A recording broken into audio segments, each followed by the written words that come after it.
ઓય, આ ઘરમાં કેમ બધું આમ તેમ પડ્યું છે ને તું કેમ આમ હુતી છો? હું છું?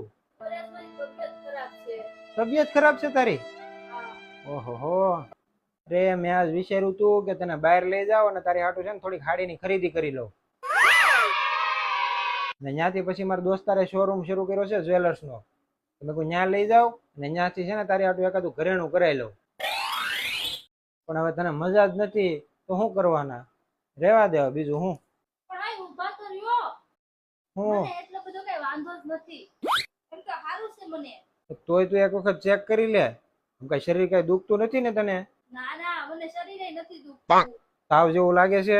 તાવ એ નથી આવ્યો. માથું દુખતું એવું કઈ લાગે છે તને? ના ના મને માથું નથી દુખતું, હાથ તો કઈ નથી દુખતા અને તાવ એ નથી આવ્યો. સારું હાલ તો. તૈયાર થઈ જાવ ને? ના ના તૈયાર નથી થવાનું. પણ જો હવે કઈ થતું જ ન હોય ને તો ઊભા થાવ અને ઘરનું કામ પડ્યું છે ને એ પૂરું કરો બધું.